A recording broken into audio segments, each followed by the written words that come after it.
Boaz and Ruth by Ginzberg. The story of Ruth came to pass 131 years after Othniel's reign.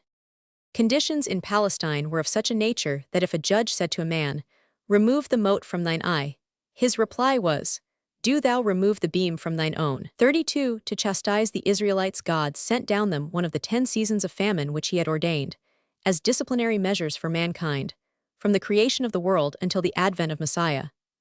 33 Elimelech, 34 and his sons, 35, who belonged to the aristocracy of the land, attempted neither to improve 36, the sinful generation whose transgressions had called forth the famine, nor alleviated the distress that prevailed about them. They left Palestine, and thus withdrew themselves from the needy who had counted upon their help. They turned their face to Moab. 37 There, on account of their wealth and high descent, they were made officers in the army. 38 Mahlon and Chilion, the sons of Elimelech, rose to still higher distinction. They married the daughters of the Moabite king Eglon. 39 But this did not happen until after the death of Elimelech, who was opposed to intermarriage with the heathen. 40 Neither the wealth nor the family connections of the two men helped them before God. First they sank into poverty, and as they continued in their sinful ways, God took their life. 41 Naomi, their mother, resolved to return to her home. Her 2 daughters-in-law were very dear to her on account of the love they had borne her sons, a love strong even in death, for they refused to marry again. 42 Yet she would not take them with her to Palestine, because she foresaw contemptuous treatment in store for them as Moabitish women. 43 Orpah was easily persuaded to remain behind. She accompanied her mother-in-law a distance of 4 miles, and then she took leave of her, shedding only 4 tears as she bade her farewell. Subsequent events showed that she had not been worthy of entering into the Jewish communion, for scarcely had she separated from Naomi when she abandoned herself to an immoral life. But with God nothing goes unrewarded. For the 4 miles which Orpah traveled with Naomi, she was recompensed by bringing forth 4 giants, Goliath and his 3 brothers. 44 Ruth's bearing and history were far different. She was determined to become a Jewess, and her decision could not be shaken by what Naomi, in compliance with the Jewish injunction, told her of the difficulties of the Jewish law. Naomi warned her that the Israelites had been enjoined to keep Sabbaths and feast days. 45 And that the daughters of Israel were not in the habit of frequenting the theaters and circuses of the heathen. Ruth only affirmed her readiness to follow Jewish customs.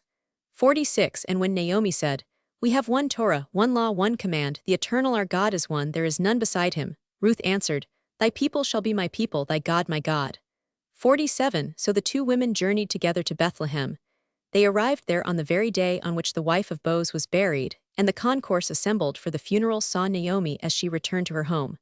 48 Ruth supported herself and her mother-in-law sparsely with the ears of grain, which she gathered in the fields. Association with so pious a woman as Naomi, 49, had already exercised great influence upon her life and ways. Boaz was astonished to notice that if the reapers let more than 2 ears fall, in spite of her need, she did not pick them up. For the gleaning assigned to the poor by law does not refer to quantities of more than 2 ears inadvertently dropped at one time. 50 Boaz also admired her grace, her decorous conduct, her modest demeanor. 51 When he learned who she was, he commended her for her attachment to Judaism. To his praise she returned, "Thy ancestors found no delight even in Timnah." 52 The daughter of a royal house.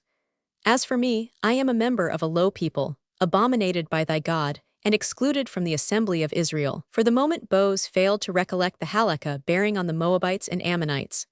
A voice from heaven reminded him that only their males were affected by the command of exclusion. 53 This he told to Ruth, and he also told her of a vision he had had concerning her descendants.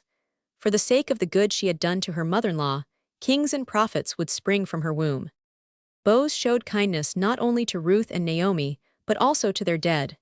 He took upon himself the decent burial of the remains of Elimelech and his 2 sons. 55 All this begot in Naomi the thought that Boaz harbored the intention of marrying Ruth. She sought to coax the secret, if such there was, from Ruth.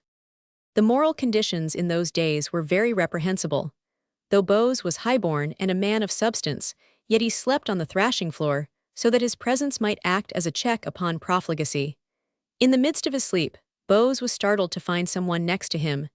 At first he thought it was a demon. Ruth calmed his disquietude, 58, with these words, Thou art the head of the court, thy ancestors were princes, thou art thyself an honorable man and a kinsman of my dead husband. As for me, who am in the flower of my years, since I left the home of my parents where homage is rendered unto idols, I have been constantly menaced by the dissolute young men around. 59 So I have come hither that thou, who art the Redeemer, mayest spread out thy skirt over me.